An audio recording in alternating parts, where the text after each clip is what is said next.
ഞാൻ കുറച്ച് ദിവസം മുമ്പ് ഒരു വീഡിയോ കണ്ടു. നടു റോഡിൽ സീരിയൽ നടന്റെ ഗുണ്ടായിസം ഓട്ടോക്കാരനെ തല്ലിച്ചതച്ചു. സാർക്ക് ലൈവ് എന്ന് പറഞ്ഞ ചാനലിലാണ് ഞാൻ ഈ വീഡിയോ കണ്ടത്. അപ്പം ഞാൻ വിചാരിച്ചു, ഓക്കെ, ഈ ഓട്ടോക്കാരും അങ്ങനെ കാറുകാരും ഒക്കെ ആയിട്ട് അങ്ങോട്ടും ഇങ്ങോട്ടൊക്കെ പല പ്രശ്നങ്ങളും കാണും.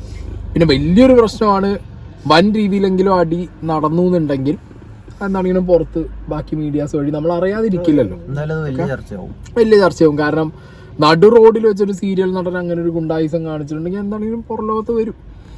അപ്പോൾ ഞാനത് ആ വീഡിയോ സേവ് ചെയ്ത് വെച്ചു. പിന്നെ അതിൻ്റെ ഫോളോ അപ്സ് നോക്കിയില്ല. ഞാനിപ്പോൾ റീസെൻ്റ്ലി യൂട്യൂബിൽ കോണ്ടന്റ് വേണ്ടി ഇങ്ങനെ നോക്കുന്ന സമയത്ത് ഇതാ അടക്കണു മോനെ, നടൻ അർജുൻ അറസ്റ്റ്. ഈ അർജുൻ ആരാന്ന് മനസ്സിലായോ? സൗഭാഗ്യയുടെ ഹസ്ബൻഡ് അങ്ങനെ എന്തോ ആണ് അങ്ങേരുടെ പേര്. അർജുൻ സോമസുന്ദർ സോമശേഖരോ അങ്ങനെ എന്തോ ആണ് അങ്ങേരുടെ പേര്. അപ്പോൾ നമ്മുടെ സൗഭാഗ്യ അവരുടെ ഹസ്ബൻഡാണ്, താര കല്യാണിന്റെ മരുമകനാണ്. അവരുടെ അമ്മ റീസെന്റ് മരിച്ചു. നമുക്കൊക്കെ അറിയാം, ഭയങ്കര ഫേവറേറ്റ് ആയിരുന്നു നമുക്ക് അവരുടെ അമ്മ. ചക്കപ്പഴത്തിൽ അളിയൻ അങ്ങനെ എന്തോ ആണ്. ചക്കപ്പഴം എന്ന് പറഞ്ഞുള്ള സീരിയലിലെ ആക്ടറൊക്കെയാണ് ഇങ്ങേര്. എന്താണെങ്കിലും തംബ്നെയിലുകൾ ഇങ്ങനെയാണ്: ചെയ്ത പണി കണ്ടോ, നാണക്കേടിൽ പൊട്ടിക്കരഞ്ഞ് താര കല്യാൺ, പോലീസിന്റെ കാല് പിടിച്ച് നിലവിളിച്ച് സൗഭാഗ്യ. ഇതൊക്കെ എപ്പോ? പക്ഷെ ആ സ്ക്രീൻ ആ ഫോട്ടോസ് ഫുള്ള് അവരെ അമ്മ അതെ. സൗഭാഗ്യയുടെ ഭർത്താവ് അർജുൻ അറസ്റ്റിൽ, പോലീസിന്റെ കാല് പിടിച്ച് പൊട്ടിക്കരഞ്ഞ് സൗഭാഗ്യ. ഇവരിത് എവിടെ പോയി ഷൂട്ട് ചെയ്തോ ഇതൊക്കെ. നടി സൗഭാഗ്യയുടെ ഭർത്താവ് അർജുൻ സോമശേഖർ അറസ്റ്റിൽ, മകളെയും കൊണ്ട് നെട്ടോട്ടമോടി സൗഭാഗ്യ. അർജുനെ ജാമ്യത്തിലിറക്കാൻ വഴികളൊന്നുമില്ല, മകളെ ആശ്വസിപ്പിക്കാനാകാതെ താരയും. എന്റെ പൊന്നി, എന്നാലും എന്താ ആക്ച്വലി നടന്നേ? ഞാൻ ആ വീഡിയോ ഇവിടെ പ്ലേ ചെയ്യാം. ഞാൻ കുറച്ച് ദിവസം മുമ്പ് കണ്ട ആ വീഡിയോ ഞാൻ ഇവിടെ പ്ലേ ചെയ്യാം. വെറുതെ വന്ന് എന്നെ ഇടിച്ചതാ, എന്നെ ഇടിച്ചേക്കണ എന്റെ പാ വെറുതെ വന്ന് എന്നെ ഇടിച്ചതാ, എന്നെ ഇടിച്ചേക്കണ എന്റെ പാട. ഓക്കെ, ഇത്രേ ഉള്ളൂ. വണ്ടി ഇടിച്ചു, അതിന്റെ പാട് എവിടെ? എന്റെ വണ്ടിയിലാണ് പാട് എന്ന് പറയുന്നു. ഓട്ടോ ഡ്രൈവർ പറയുന്നു വെറുതെ വന്ന് എന്റെ വണ്ടിയിൽ ഇടിച്ചാന്ന് പറയുന്നു. അർജുൻ പറയുന്നു പാട് എന്റെ വണ്ടിയിലാണ്. എനിക്ക് തോന്നുന്നു ആ വണ്ടി കിടക്കുന്ന കിടപ്പ് കണ്ടിട്ട് ലെഫ്റ്റ് സൈഡിലാണ് തോന്നുന്നത് പാട്. കാറിന്റെ ലെഫ്റ്റ് സൈഡിൽ ബാക്കിലാണ് പാട്. അപ്പൊ എന്താണെങ്കിലും ആ ഓട്ടോ ചേട്ടൻ, തട്ട് കിട്ടിയ ഓട്ടോ ചേട്ടൻ പറയുന്നത് കേൾക്കാം. സർവീസ് റോഡിൽ കൂടി കയറി വന്നായിരുന്നു. അപ്പൊ ഞാൻ ഹൈവേ കൂടി വന്നു. അപ്പൊ വണ്ടി മുട്ടിയില്ല. അപ്പൊ ഞാനത് കയറിപ്പോയിട്ട് അയാള് ബാക്കിൽ കൂടി വന്നിട്ട് എന്നെ ഒറ്റ വെട്ടിക്കുകയും ചെയ്ത് എന്റെ വണ്ടിക്ക് മുട്ടിക്കുകയും ചെയ്തു. മുട്ടിച്ചിട്ട് അയാൾ ഫ്രണ്ടിൽ നിർത്തിയിട്ട് ആ പുള്ളി ഇറങ്ങിയിട്ട് എന്നെ കഴുത്തിന് കുത്തിപ്പിടിച്ച് ഇങ്ങനെ ഇറക്കിയിട്ട് പുറത്തോട്ട് രണ്ടുമൂന്ന് ഇട്ടിട്ട് ഒരു പ്രലോഭനമില്ലാണ്ട് വെറുതെ അയാള് ചിലപ്പോ എനിക്ക് അങ്ങനെ മദ്യം കഴിച്ചിട്ടുണ്ടാവാം. അതായിരിക്കും അത്രയും. മുട്ട വല്ലതും ചെയ്ത എന്നെ മുട്ടിച്ചാണ്, ഞാൻ മുട്ടിയിട്ടില്ല. എന്നിട്ട് വെറുതെ വന്നിട്ട് നിങ്ങളെ മർദ്ദിച്ച? വെറുതെ വന്ന് മർദ്ദിച്ചാണ്.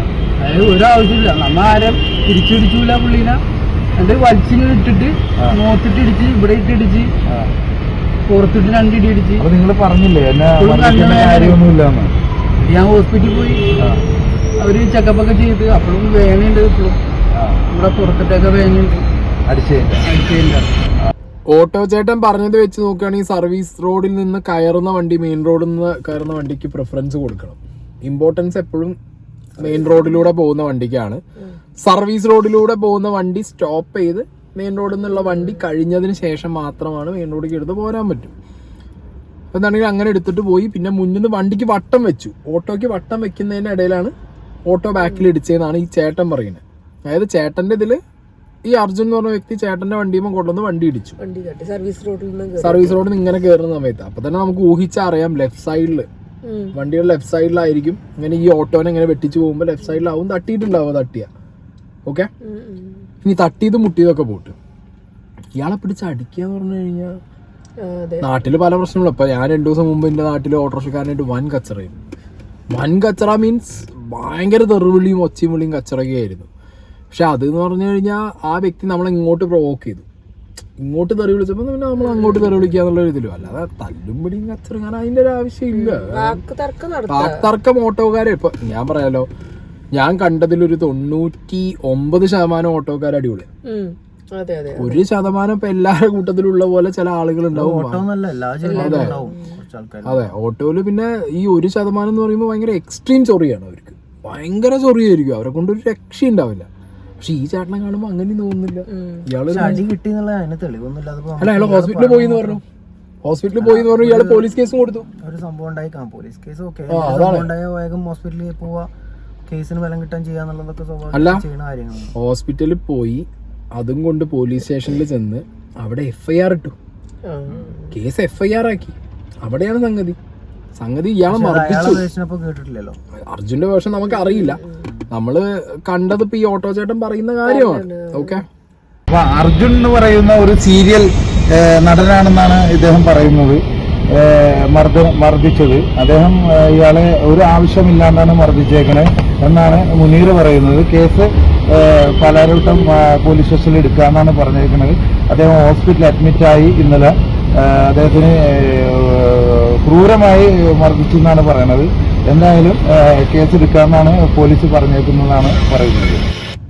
വെറുതെ ഇപ്പൊ അയാൾ പോയി അഡ്മിറ്റ് ആവുമോ? അല്ല, അത് വെറുതെ അഡ്മിറ്റ് ആവാന്ന് പറഞ്ഞാൽ കേസിന് ബലം കിട്ടാൻ വേണ്ടി സ്വാഭാവികമായിട്ട് ഒരു ആക്സിഡന്റ് നടന്നു, അല്ലെങ്കിൽ നടന്നോ ആദ്യം ചെയ്യുന്ന പരിപാടിയല്ല അത്. Okay, fine. ഞാൻ ഒരു കാര്യം ചോദിക്കട്ടെ, അർജുൻ എന്ന് പറഞ്ഞു കഴിഞ്ഞാൽ ഞാൻ കണ്ടിട്ടുണ്ട് അർജുനയിൽ സൂപ്പർ ബൈക്സും കാര്യങ്ങളൊക്കെ ഉണ്ട്. അർജുൻ അതിന് മുമ്പുള്ള വീഡിയോസിലൊക്കെ ഞാൻ ശ്രദ്ധിച്ചിട്ടുണ്ട്. ഡോഗ് ലവർ ആണ്, സൂപ്പർ ബൈക്സ് ഉണ്ട്, വലിയ വലിയ കാറുകളുണ്ട്. അപ്പോൾ എൻ്റെ വണ്ടി BMW ആണ്. എൻ്റെ വണ്ടിയിൽ മുകളിൽ ഒരു ഓട്ടോ വന്ന് ഇടിച്ചിട്ട് ഓട്ടോക്കാരൻ ചൊറഞ്ഞു കഴിഞ്ഞാലോ അല്ലെങ്കിൽ ഓട്ടോക്കാർ പൈസ ഇല്ല എന്ന് പറഞ്ഞല്ലോ, ഞാൻ ആരും ആയിക്കോട്ടെ പറഞ്ഞു കഴിഞ്ഞാൽ ഞാൻ പോലീസ് സ്റ്റേഷനിൽ പോകും.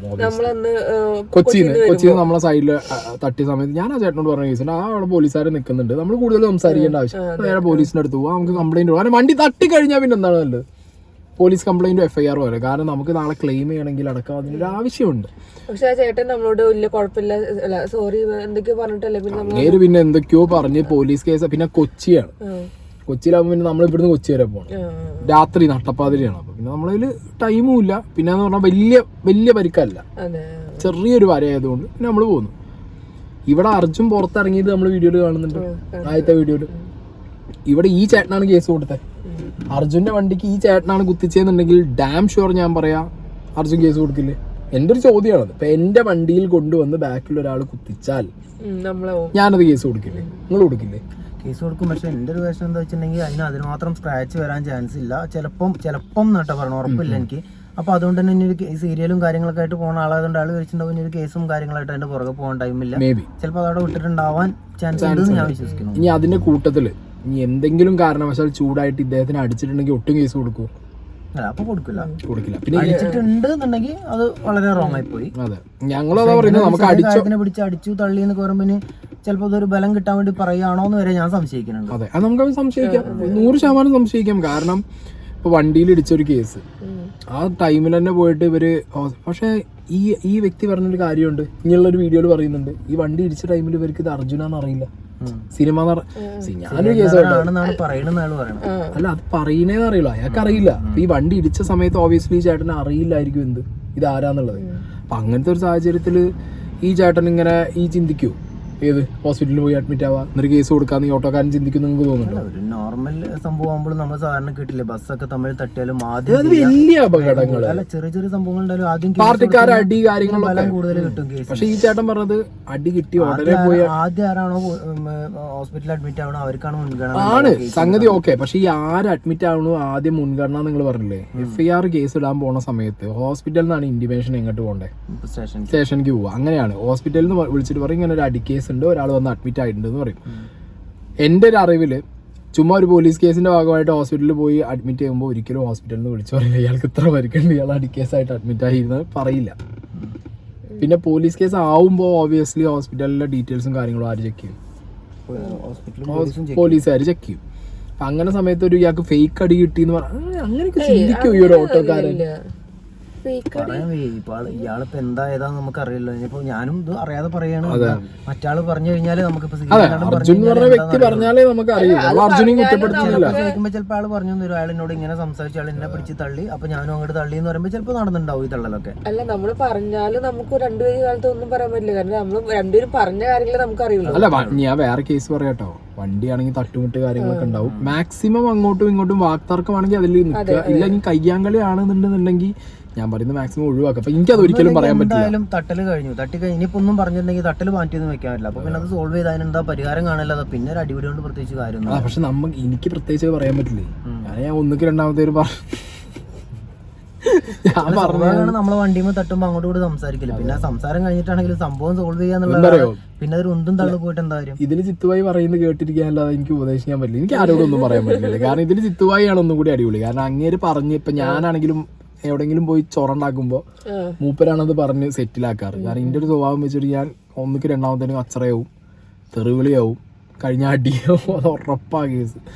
അപ്പൊ പിന്നെ മൂപ്പരാണ് ആ ഒരു ലൈന് കറക്റ്റ്. ഇപ്പൊ എനിക്ക് ഈ ഒരു പോസിബിലിറ്റിയിൽ എനിക്ക് ചിന്തിക്കാൻ പറ്റും. എനിക്ക് അർജുൻ്റെ ഒരു പോസിബിലിറ്റിയിൽ എനിക്ക് ഈസി ആയിട്ട് ചിന്തിക്കാം. എനിക്കത് ഈസി ആയിട്ട് കണക്ട് ആവും. കാരണം ആൾക്കാർ പെരുമാറുന്നതിനനുസരിച്ചിട്ടാവും നമ്മുടെ വികാരം കൂടുതലാവും. അല്ല, പക്ഷെ ഈ അർജുന്റെ കേസിൽ എനിക്ക് ഈസി ആയി ചിന്തിക്കാൻ ചിലപ്പോൾ തല്ലി കാണുന്നു പറയും. കാരണം ഞാനാണെങ്കിലും ഇപ്പൊ അർജുന്റെ സ്റ്റേജിൽ ഇപ്പോ ഈ പറഞ്ഞ പോലെ എന്നോട് ചൊറഞ്ഞാലേ ഉള്ളൂ കേട്ടോ, അല്ലെ ഞാൻ ചുമ്മാ കയറി അടിക്കില്ല. അത് വേറെ കേസ്. എന്നോട് ചൊറഞ്ഞു കഴിഞ്ഞാൽ പിന്നെ നമുക്ക് വേറെ വഴിയില്ല. പക്ഷെ നമ്മുടെ ഭാഗത്ത് തെറ്റുണ്ടെങ്കിൽ നമ്മൾ അല്ല ആക്സെപ്റ്റ് ചെയ്ത് ഉണ്ടാതിരിക്കാന്നുള്ള അതെല്ലാവർക്കും ചിലപ്പോൾ പറ്റുന്നില്ല. അപ്പൊ ചിലപ്പം ഇവൻ ചിലപ്പോൾ ചെയ്തു വരും, തട്ടി കഴിഞ്ഞാലും ഓക്കെ എന്റെ അടുത്ത് പറ്റുന്നു. ചിലപ്പോൾ ചില ആൾക്കാരുണ്ടാവും എന്റെ വലിയ വണ്ടി എന്റേതാവുമ്പോൾ എന്റെ വണ്ടിയുമ്പോൾ തട്ടി എന്ന് പറഞ്ഞാൽ എന്റെ പേരിൽ പ്രശ്നം ഉണ്ടാക്കുന്നവരുണ്ടാവും. ഒരു ഓട്ടോ എല്ലാവർക്കും നോക്കി പോയിക്കൂടെ എന്നൊക്കെ ചിലപ്പോൾ അങ്ങനെയും ചിന്തിക്കാം. ഞാൻ ഇവിടെ വേറൊരു ക്ലിപ്പ് കൂടി വെക്കാം. ഈ മുനീർ എന്ന് പറയുന്ന ഈ ഓട്ടോ ഡ്രൈവർ നമ്മുടെ ചാനലിലൊരു സഹപ്രവർത്തകനാണ്.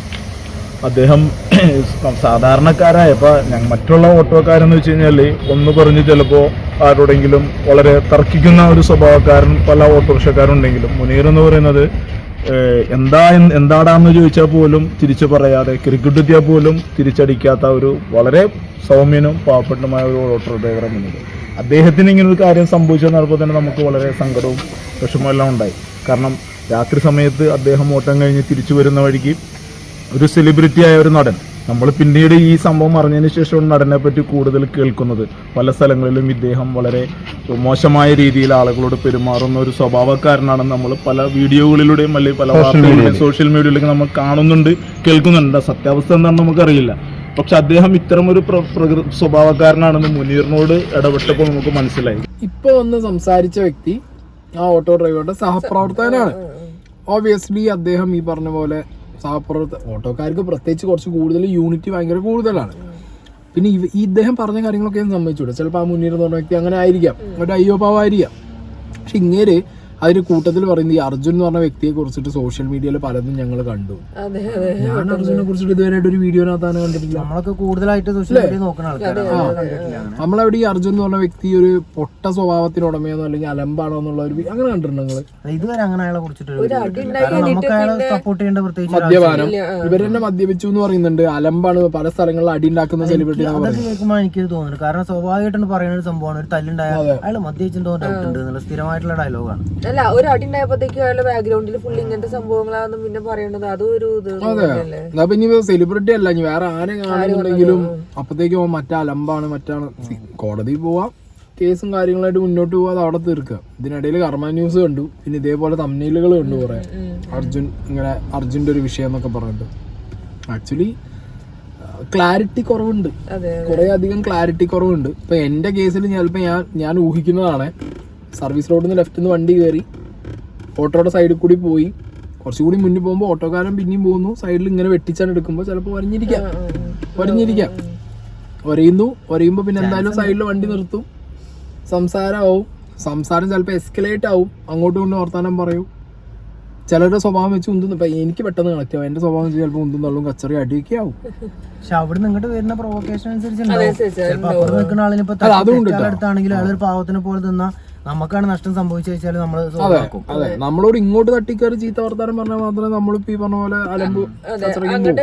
ഞാൻ പറഞ്ഞു 2 ദിവസം മുമ്പ് ഇപ്പൊ ഞാനും ചിതിനും കൂടി വരുമ്പോ ഒരിഞ്ഞ കച്ചറ. എന്നിട്ട് ഇന്നോട് തന്നെ നാട്ടുകാർ കുറെ ഒരു മെസ്സേജ് ചോദിച്ചു, ഇത് എന്തോന്നാണ് ഈ എന്താണ് തെറി വിളിച്ചിരുന്നത്. ഇതൊക്കെയാണ് എങ്ങനെയൊക്കെ കച്ചറ ഉണ്ടാക്കുമ്പോഴാണ് വീഡിയോ ഒക്കെ ഇട്ട് വരിക. മനസ്സിലായോ? ഓരോരുത്തർ വീഡിയോ പ്രമുഖ യൂട്യൂബറിനൊക്കെ അത് നമ്മക്കപ്പൊ നോക്കിയിട്ടൊന്നും കാര്യമില്ല സ്നേഹം. എനിക്കപ്പോ വേറെ വഴിയില്ലല്ലോ. കാരണം നമ്മളൊരുത്തും തെറി വിളിക്കുമ്പോ നമ്മൾ തിരിച്ചു ആകെ 2 സെക്കൻഡേ ഉള്ളൂ സംസാരം. വരുവായി ചിലപ്പോ ഫുള്ള് ഉണ്ടാവും, ചിലപ്പോ പറയാനും പറ്റില്ലല്ലോ. അത് ആ ഒരു ക്ലിപ്പ് മാത്രം ചിലപ്പോ വിട്ടതായിരിക്കും, ചിലപ്പോ അതിന്റെ ഫുള്ള് ക്ലിപ്പും കാണും. അപ്പൊ എന്താണെങ്കിലും അത്രേ ഉള്ളൂ സംഭവിച്ചത്. ഇതിന് വേണ്ടിയിട്ട് ഞാൻ ഈ ബേസിക്കലി ഈ വീഡിയോയിൽ എടുത്തു വെച്ച് പറയാൻ തന്നെ കാരണം, ഇതൊരു വണ്ടി ഇടിച്ച കേസ് കോടതി, പോലീസ് സ്റ്റേഷൻ, കോടതി എന്ന് പറഞ്ഞാൽ അങ്ങനെ തീരും. നിങ്ങൾ അതിലേക്ക് എന്തിനാണ് ഈ താരാ കല്യാണി, സൗഭാഗ്യേനി, അമ്മ കരഞ്ഞു, ഭാര്യ ഞാൻ കരഞ്ഞു, ഇന്നലെ വേറെ കുട്ടിയെ കൊണ്ട് കരഞ്ഞു. ന്യൂസിൽ കണ്ടേ അവിടുന്ന് ഇവര് സൗഭാഗ്യ കരഞ്ഞു പിടിച്ചിട്ട് അയ്യോ ചേട്ടാ ക്ഷമിക്കണം സോറി സോറി എന്ന് പറഞ്ഞിട്ട് ഓട്ടോക്കാരോടും പോലീസുകാരോടൊക്കെ സംസാരിച്ചു എന്നൊക്കെ ഒരു ന്യൂസിലൊക്കെ ഞാൻ കണ്ടു. എനിക്ക് എന്താ പറയാ, ഞാൻ ഇത് ചിലപ്പോ ആ സീരിയൽ നടന്റെ ഭാഗത്തും ശരി ഉണ്ടാവാന്ന് ഞാൻ ചിന്തിക്കാൻ കാരണം എന്താ വെച്ചാൽ, ഞാൻ കഴിഞ്ഞ ദിവസം കാർ എടുത്ത് പോയിക്കൊണ്ടിരിക്കുമ്പോൾ ഓട്ടോ അടിച്ചു. അപ്പുറത്തെ സൈഡിൽ ഒരു ഓട്ടോ നിർത്തിയിട്ട് ഓട്ടോ ഒറ്റ എടുക്കലോ ഒറ്റ തിരിക്കലോ ഒന്നും നോട്ടല്ല. എന്നിട്ട് ഞാൻ ചെന്ന് കാറുമ്പോ തട്ടിയപ്പോ ആ ഓട്ടോക്കാരനോട് എങ്ങോട്ടാണെന്ന് വെച്ചിട്ടൊരു പോക്ക്. എന്താ ഏതാന്നൊന്നുമില്ല. അല്ല അത് നേരത്തെ പറഞ്ഞ 99% കാണും അങ്ങനെ. അവർക്ക് പിന്നെ കിട്ടും ചെയ്യും, അവര് പിന്നെ വാങ്ങി വെച്ച് കറി തന്നെ നല്ലത്. പക്ഷെ എനിക്ക് ആ ഓട്ടോക്കാരനെ കുറച്ചുകൂടി ഒരു എന്തോ എനിക്കറിയില്ല, നമുക്കൊന്നും പറയാൻ പറ്റില്ലല്ലോ. അയാളതും കൂടെ കേട്ട് കഴിഞ്ഞാൽ നമുക്ക് അറിയാം എന്താണ്. അതിന്റെ ഭാഗത്തുനിന്ന് എക്സ്പ്ലനേഷൻ വരികയാണെങ്കിൽ പറയാം, ഇല്ലെങ്കിൽ ഇതോടെ ഡ്രോപ്പായി. അത്രേ ഉള്ളൂ. ദയവ് ചെയ്തിട്ട് ഇങ്ങനെയൊക്കെ പ്രശ്നങ്ങൾ കാണുമ്പോ ഓടി പിടിച്ച അവരെ ഭാര്യേനെയും അമ്മേനെയും കുട്ടീനും ഒന്നും വലിച്ചുകൊണ്ടായിരിക്കും. സർട്ടിഫിക്കറ്റ് ഒന്നും ആ കൊടുക്കാൻ അയാളെ സ്വഭാവ സർട്ടിഫിക്കറ്റ് തപ്പിപ്പോക്കും. ആവശ്യമില്ല, പോലീസ് സ്റ്റേഷനിൽ തീരാണ് തീരട്ട്.